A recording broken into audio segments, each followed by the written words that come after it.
Hi guys, welcome to math class for today. I know that this is a difficult way to do math class, okay? I know that it's hard for me as a teacher to teach to an empty classroom. I know it's hard for you to not have your teacher right there if you have a question to ask, okay?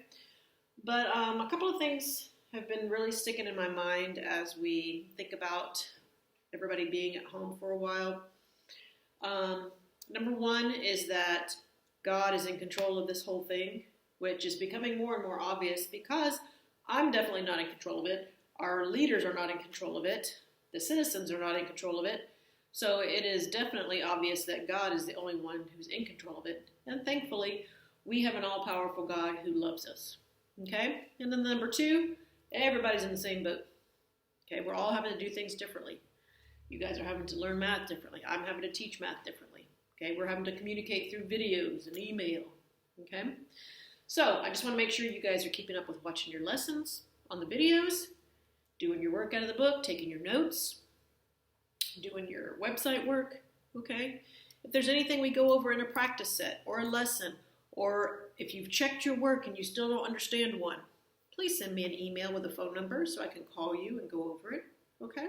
I've had several students do that already, and it's worked out pretty good. Okay, lesson 93. I've broken it up into two parts, okay? So we're doing part one today, two-step equations, okay? Now, we've done equations where we had to solve for a variable before, but today we're adding in where we have to do several steps before we can find our variable, okay? So pause your video and get these questions written in your notebook. We've done these before. The second one here is a new one that we are adding. So go ahead and get these questions down and then restart and we'll go over them. Okay, we're going to use 2x plus 5 equals 35 as our example to go through these questions, okay? So our first question, what is the variable? Well, in this one, x is our variable. What is happening to the term with the variable? Well, in this case, 2x is my variable. Or my term with the variable, rather. 2x is being added by 5, okay? So how do I undo that is my next question. How do I do add 5? I subtract 5 on both sides. Subtract 5, subtract 5, so I get 2x is equal to 30, okay? Now what's happening to the variable? Right now x is getting multiplied by 2. How do I undo multiply by 2? Divide by 2 on both sides, so x is equal to 15. Now the great thing about solving for a variable is I can know if I did it correctly by taking what I get for x, putting it back in my equation and see if it's true. If I'm saying x is 15, 2 times 15 is 30, 30 plus 5 is 35, is 35 equal to 35? Yep. Okay. Okay, so let's try some more. The examples I'm using are different than the examples in the book, so I wanted to give you guys extra opportunities for examples, and so you can use these as well as the ones in the book to work on some more of solving for these variables, okay? So let's try 4x plus 6 equals 14. Go back to our questions. What is the variable? X is my variable. What's happening to the term with the variable? Well, the term with the variable is 4x. 4x is being added by 6. How do I undo add 6? Subtract 6 on both sides. So now I have 4x is equal to 14 minus 6 is 8. Now what's happening to the variable? It's being multiplied by 4. How do I undo multiply by 4? Divide by 4 on both sides. 4x divided by 4 leaves me with x. 8 divided by 4 leaves me with 2. How do I check? I put 2 back in. 4 times 2 is 8 plus 6. Is 8 plus 6 equal to 14? Yep. 14 is equal to 14. It checks out. Now let's move to a tougher one. Let's go do some fractions. I know you guys love problems with fractions. Okay, go to our questions. What's the variable? It's x. What's happening to the term with the x? It's being added by 1/3. How do I undo add 1/3? Subtract 1/3 on both sides. Subtract 1/3 here, These are gone. Subtract 1/3 here. Oh, hopefully you see that we've got to get a common denominator. I'll use 6. Let's say 3/6 minus 2/6 is 1/6, right? So I'm going to rewrite everything now. Negative 2/3 x equals 1/6. So now, what is happening to the variable? Well, it's getting multiplied by negative 2/3. So how do I undo multiply by negative 2/3? Divide by negative 2/3, which, with fractions, it means multiply by the reciprocal.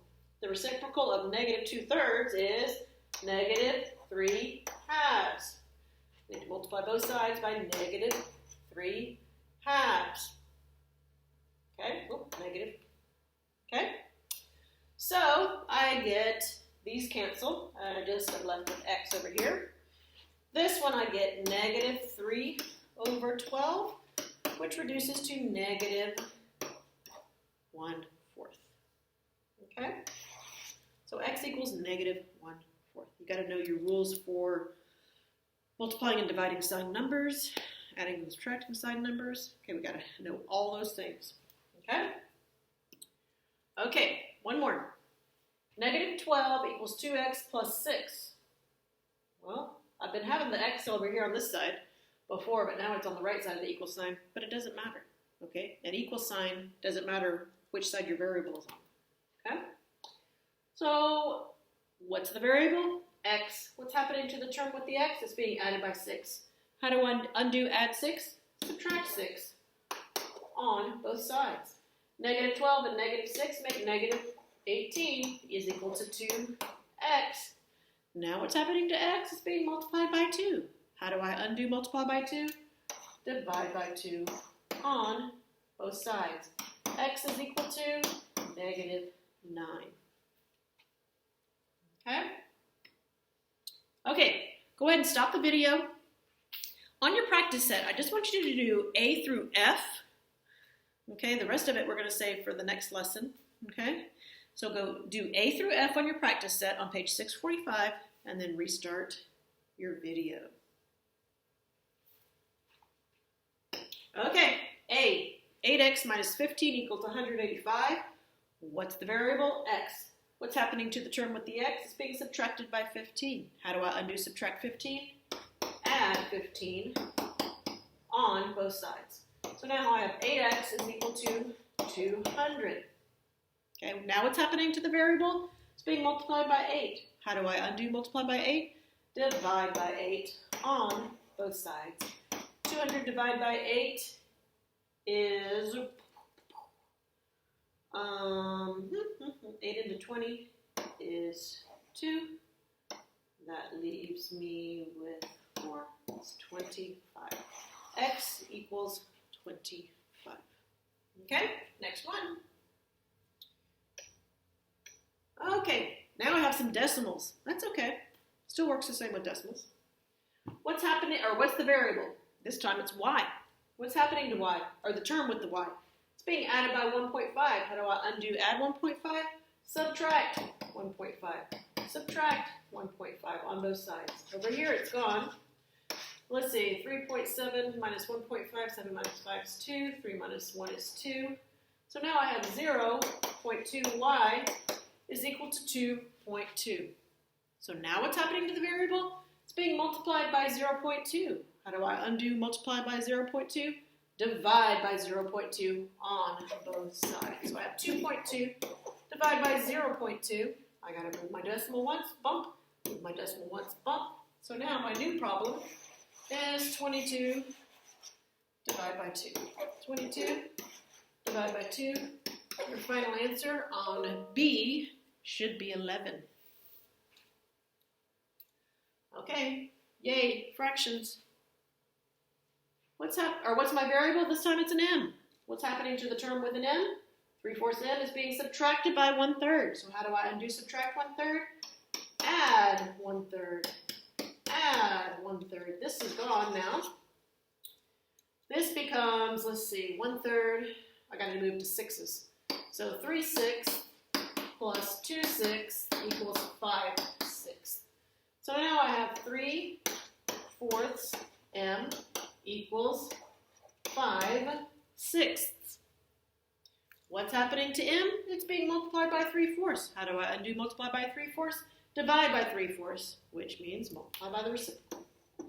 The reciprocal is 4/3. Reciprocal is 4/3. Over here, these all cancel. And I'm left with m. Let's see, 6 and 4 will reduce by 3s, or by 2s rather. 3, 2. So 5 times 2 is 10. 3 times 3 is 9. So m is equal to 10/9. D, 1 1/2 n plus 3 1/2 equals 14. Okay? So what's happening to the term with the, here's n is my variable. What's happening to the term with the variable? It's being added by 3 1/2. So how do I undo add by 3 1/2? Subtract by 3 1/2. Subtract 3 1/2 here. Subtract 3 1/2 here. So now 1 1/2 n is equal to 14 minus 3 1/2 is 10 1/2. I need to get rid of my mixed numbers. I need improper fractions. Okay? So 1 1/2 n, 1 times 2 is 2, plus 1 is 3. So this becomes 3/2 n. 3/2 n. 10 1/2, 10 times 2 is 20, plus 1, 21/2. 21/2. What's happening to n? It's being multiplied by 3/2. How do I undo multiply by 3/2? Divide by 3/2, which means multiply by the reciprocal, which is 2/3 times 2/3. These cancel. I just have n. 2 and 2 cancel. 21/3 equals 7. N equals 7. Okay? E. Negative 6p plus 36 equals 12. What's my variable? P. What's happening to the term with the p? It's being added by 36. How do I undo add 36? Subtract 36 on both sides. This is gone. 12 minus 36. Okay, opposite subtract. If I subtract 36 and 12, I get 24. Keep the sign of the bigger one, so it's negative. Negative 6p equals 24. Negative 24. What's happening to p? It's being multiplied by negative 6. How do I undo multiply by negative 6? Divide by negative 6 on both sides. That cancels. I'm just left with p. Negative 24 divided by negative 6. Negative divided by negative gives me positive. 24 divided by 6 gives me 4. So p equals 4. Okay? Last practice one. What's my variable? W. What's happening to the term with a variable? It's being subtracted by 26. So how do I undo subtract 26? Add 26. Add 26. Let's see, that makes 4. So now I have 64 equals 4w. What's happening to w? It's being multiplied by 4. How do I undo multiply by 4? Divide by 4 on both sides. 4 divided by 4 is 1w, which is what I want. 64 divided by 4 is 16. So w equals 16. Okay? Okay, guys. This is heading into some really pre-algebra stuff. Okay? So we're trying to get you guys ready for next year in pre-algebra. So really pay attention to the steps in these, okay? Hope you guys have a great day. See you next time.